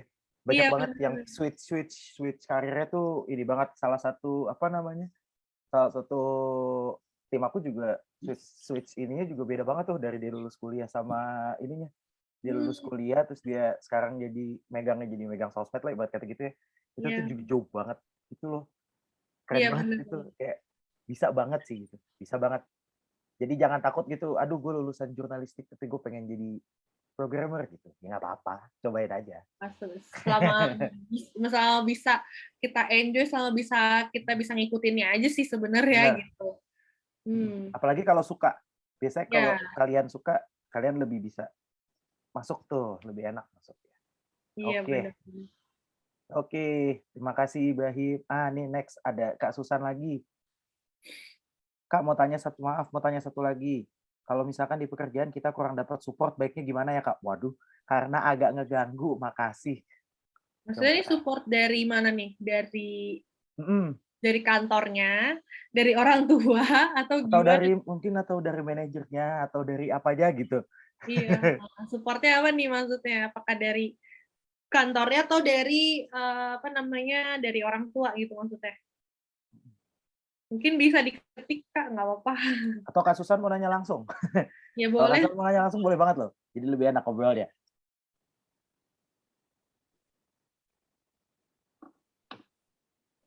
Mhm. Apa namanya, Kak Tasya, Mhm. kalau aku sambil tunggu Kak Susan, aku boleh nanya lagi? Oh, boleh boleh boleh. Ini lebih ke penasaran aja sih. Apa namanya, kan Kak Susan Kak Susan lagi, Kak Tasya kan sampai sekarang kan berarti masih WFH ya? Mhm mhm. Ya kan ya? Nah, kalau misalkan kita ngomong soal, apa namanya, soal WFH-nya sendiri itu, kalau dari Kak Tasya sendiri, ini, pengalaman naik Kak Tasya sendiri, dari semua yang kita obrolin hari ini, itu efektif nggak kalau misalkan Kak Tasya terapin ke ininya Kak Tasya sendiri, Nah, keseharian? sebenarnya aku jelasin itu sebenarnya aku jelasin itu ini bener-bener apa ya, maksudnya, refleks sama pengalaman aku sih gitu. Jadi Oh, iya iya.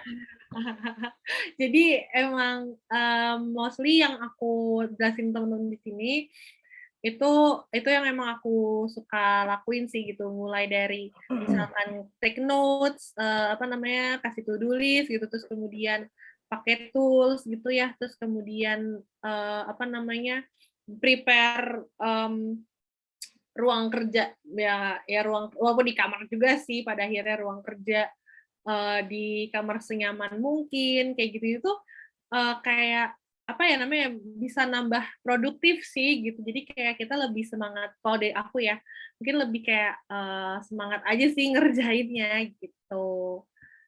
Gitu sih, jadi kayak, mungkin, aku juga berharap kalau apa ya, apa sih, kayak cara-cara yang aku jelasin tadi mungkin bisa works di kalian juga gitu. Yang beberapa dari kata saya itu mungkin akan aku coba juga. I think Bener bener. it's worth to try sih sebenarnya. Iya, bener bener. Heeh. Karena Tapi emang susah, mhm, WFH tuh iya, susah. bener, susahnya tuh dulu tuh kalau misalnya aku sharing ya, apa namanya, waktu pas WFH pertama-tama tuh, aku kayak ngerasa, kayak jenuh banget gitu, kayak aduh harus yang tadinya gue sering ketemu sama orang-orang kantor, meeting, di kantor juga, terus tiba-tiba jadinya semuanya WFH gitu, jadinya semuanya virtual dan itu pun kayak, jiwa ekstrovertku tuh bergejolak sih sebenarnya. Jadi ya, apa namanya, jadi ya mungkin, mmm, pada saat adjust itu pastinya kita ngerasa ada ups and down-nya juga gitu, pasti gitu. Nah, ketika bisa turn turn back itu pada saat aku udah tahu nih kayak pas pada saat WFH itu aku harus ngapain gitu. Misalnya, ya udah, di-list dulu aja to do list-nya, terus kemudian setting schedule-nya seperti apa, terus yang paling aku suka tuh desain workspace-nya seperti apa biar aku tuh lebih semangat sih gitu. Sama juga apa ya tadi aku tuh mau ngomong apa ya, aku jadi lupa.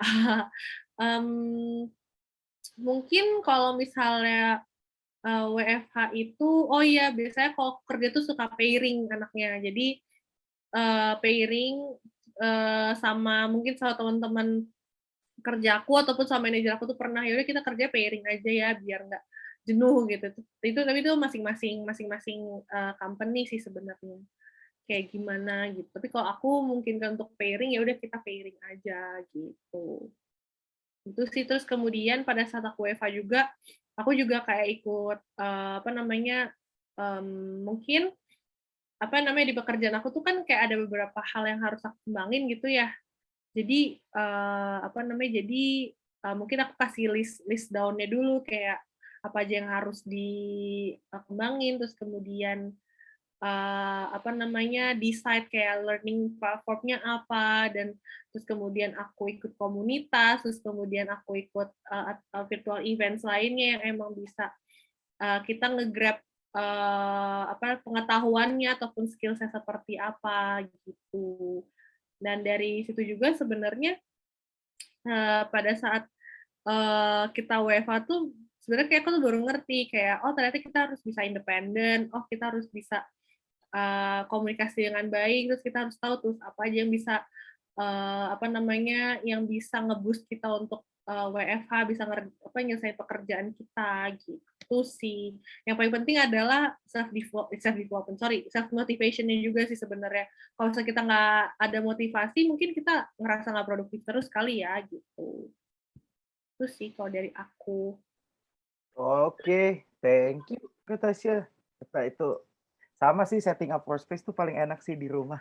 Iya, benar benar. Karena setting up workspace kalau misalnya saya cerita dikit ya setting up workspace aku kalau di rumah tuh ya udah ini depan, bukan nih laptop, komputer, aku tinggal nengok ke kanan PS. Jadi when I'm bored aku tinggal nengok kanan kemarin tapi at least kerjaanku tuh masih terpampang gitu. Jadi aku nggak lupa lah ibarat kata kayak gitu sebenarnya. Oke Kalau oke. waktu itu setupnya belum kayak gini, nggak ada itu. Jadi kalau udah sekalinya udah nyentuh main game, udah nggak kelar-kelar jatuhnya jadi nggak lanjut kerja. Mmm. Oke, Kak, mungkin ini ada nih ini jadi pertanyaan terakhir kali ya kita coba jawab yang dari Kak Susan tadi, sama ada satu lagi dari Kak Salsabila Lukiana nih. Kalau yang apa, karena udah jam 5 kurang juga, tapi oh Kak ada pertanyaan tambahan dari Kak Tiara. Kasusnya mirip kayak Kak Susan, tapi kalau kasusnya Kak Tiara ini lingkungan kantornya nggak mendukung untuk improve skill. Aku harus gimana? Ada saran kah? Kalau Mhm. kasusan, itu dari keluarga. Karena kasusan ini fresh grade yang baru dapat freelance. Oh gitu. Oh, iya iya Oke, oke, iya. oke. Kasusan itu berat banget jujur. Oke, I was there. iya bener. Oke, mungkin aku jawab yang dari Tiara dulu ya. Sebenarnya banyak banget sih, case di mana perusahaannya nggak apa namanya, nggak ngasih ibaratnya nggak ngasih platform lah untuk belajar gitu. Nah, kita jangan stuck di situ, kita harus bisa lebih proaktif sih daripada kantor kita gitu. Karena kalau kantor itu kan consideration-nya banyak banget kan ya, kayak misalkan budget, terus kemudian mungkin dari manajernya juga nggak tahu nih kira-kira apa sih skills yang harus dituangin gitu ya ke dalam satu pekerjaan. Nah, dari Tiara sendiri mungkin Tiara bisa, eee, inisiatif kali ya untuk oke, kamu yang research, kamu yang tahu skills-nya apa, ya kamu belajar sendiri gitu. Karena, aku nggak tahu ya kalau di industri lain kayak gimana, mungkin kalau aku kan, mostly di startup ya gitu kan ya. Maksudnya aku di startup, jadi ya udah pada saat aku dicemplungin, ya udah gimana caranya aku bisa bisa menyelam, bisa berenang gitu loh. Jadi, ya udah aku yang tahu sendiri, aku yang cari sendiri gimana caranya aku bisa belajar, dan aku harus bisa ngerun sendiri gitu. Jadi kayak mungkin it seems like ada struggle-nya sih pasti, itu ada struggle-nya tuh pasti gitu. Cuman it's worth to try juga gitu sih sebenarnya. Jadi nggak selalu kita yang disuapin gitu. Tapi kalau misalnya kamu emang pengen ngembangin diri, kamu udah tahu yang ngembanginnya di bagian mana, kamu harus lebih proaktif sih sama diri sendiri gitu. Jadi nggak harus tunggu disuapin gitu. Nah, kalau dari Susan itu, kalau misalnya nggak dapet dukungan dari keluarga, ya sebenarnya memang berat sih gitu, tapi, at least kamu tahu, apa namanya, tahu apa yang kamu sukain dulu gitu, apa yang kamu suka dulu, terus kemudian pasti pasti akan seiring berjalannya waktu keluarga akan ngerti sih kamu passionate-nya di mana. Maksudnya passion tuh bukan dalam arti dalam satu bidang ya, mungkin kamu lebih kayak kamu, ngerasa lebih antusias ataupun mungkin lebih curious tuh di mana gitu sih. Itu, apa namanya, mungkin lambat laun keluarga juga akan tahu sih, apa namanya, kayak, kamu maunya di mana dan sukanya apa gitu. Sebenarnya sih orang tua tuh kayak pengennya yang terbaik sih gitu, cuman mungkin karena nggak tahu trennya sekarang apa, jadi ya mungkin kayak, "Duh kamu mendingan ini deh, duh kamu mendingan kerja A deh, kerja B, kerja C," gitu. Yang penting nih kalau kerja tuh harus seneng dulu, harus happy terus gitu daripada apa namanya, daripada kita nggak happy di satu kerjaan, ya percuma juga gitu. Dan mungkin, ditetapin dulu sih kayak goals dalam apa yang kamu cari sih dalam pekerjaan gitu, apakah self development kah, atau benefit-nya kah, atau hal yang lain itu beda beda urusan lagi sih, gitu. Gitu sih. Mungkin ini yang dari Salsa juga dijawab nggak? Iya itu kita jadikan itu pertanyaan terakhir buat Oh, sore oke. ini ya. Oh, oke. Iya, tapi apa namanya, aku nambahin juga buat Kak Susan dikit ya. Apa namanya, I was there. eh, Try to convince them sih sebenarnya. Prove it, prove it aja. Pakai karyanya kamu. Bisa kok pasti. Percaya, Susan. Hmm. Terakhir nih ya, berarti dari Kak Salza ya. Iya. Kalau misalkan dalam WFH to-do list-nya udah ada, tapi ternyata nggak sesuai sama yang kita kerjain dari segi waktu. Sama, Kak. Itu sarannya gimana ya, Kak? Apakah harus menambah jamnya? Hmm. Boleh, silahkan Kak Tasya. Oke, misalnya ada to-do list nih gitu, terus kayaknya overtime gitu ya. Mungkin kalau kalau pengalaman aku pribadi mungkin itu dikerjain besoknya sih gitu. Soalnya kalau misalnya, kita kerjain terus-terusan juga kasihan di kitanya juga sih, kayak nggak ada istirahat ataupun nggak ada jeda sama sekali gitu. Jadi kalau misalnya itu nggak urgent ya gitu kan ya, kalau misalnya itu urgent itu mungkin beda cerita lagi gitu. Tapi kalau misalnya, nggak bisa diselesain hari ini, ya udah besokannya diselesain lagi, tapi dengan komitmen ya, maksudnya dengan komitmen besok harus selesai gitu. Kalau misalkan nggak selesai-selesai juga ya sama aja kita menumpuk menumpuk tugas sih sebenarnya gitu. Jadi kayak dedikasiin waktu kayak oke, besok gue harus kerja dari jam berapa sampai jam berapa dan itu tugasnya menjadi tugas yang paling urgent sih gitu, yang harus dikerjain besok harinya gitu. Jadi kayak, seperti aku mention tadi sih kayak set priorities priorities yang, apa namanya, yang baik juga sih sebenarnya gitu. Ataupun kalau misalnya nambah waktu pun, kamu juga consider sama pekerjaan yang lain gitu, apakah pekerjaan itu urgent juga atau penting juga, tapi kalau misalnya maksudnya kalau misalkan kayak urgent juga, penting juga, ya udah kerjanya di besok hari aja sih gitu. Kalau misalkan mau nambah waktu ya, kalau misalnya, oke ini pekerjaannya bisa gue, apa namanya, udah gue selesai, udah selesai, terus habis itu masih ada ekstra waktu, nggak apa-apa gitu, selama masih di dalam range waktu yang menurut kamu masih masih bisa lah gitu. Gitu sih. Gimana, Kak Salsa? Sudah terjawab kah? Itu sebenarnya itu tips simple sih, Kak, ya. Kayak yang tadi metode apa, Kak, namanya? Aku juga pernah pernah baca itu, yang untuk nge-set priorities. Eisenhower Matrix. Nah, itu Eisenhower Matrix itu kelihatan tuh jadinya yang prioritas yang mana yang mana yang mana. Kalau misalnya emang belum selesai tapi masih waktunya masih ada space masih buat besoknya nggak apa-apa. Ini aja ke besoknya gitu, tapi harus beres. jangan Ya jangan harus skip harus lagi. jadi urgent sih sebenarnya, jadi harus urgent dikerjain gitu kan ya. Jadi kalau misalkan, besok nih ngerjain terus kayak ya udahlah, entar bisa kerja besok-besoknya ya jangan kayak gitu juga sih jangan gitu. jangan jangan Jangan jadi jadinya kayak numpuk pekerjaan justru, jadi itu malah malah ngancurin banget sih ke depannya gimana gitu. it will Oh, hurt you. Malah jadi numpuk ya, nanti ada tugas baru lagi, ada kerjaan baru lagi malah nggak beres-beres nanti gitu. iya, Biarpun makanya. pokoknya itu aja, di set aja priority-nya. Sebenarnya Mhm, intinya itu sih. Gitu. mhm mhm. Oke, kalau gitu terjawab banget Kak. Makasih banyak. Set priority intinya. Ya betul, harus beres juga. Emang harus beres kan kalau kerjaan. Jangan sampai enggak. Iya, benar benar benar. Oke, kalau begitu kita sore ini kita tutup dulu ya. Udah mau jam 5 juga. Makasih banget teman-teman sore ini yang sudah meluangkan waktunya, udah meluangkan hari Sabtunya yang biasanya keluar dari siang atau dari sore tapi ikut atau mungkin ada yang udah di luar ya.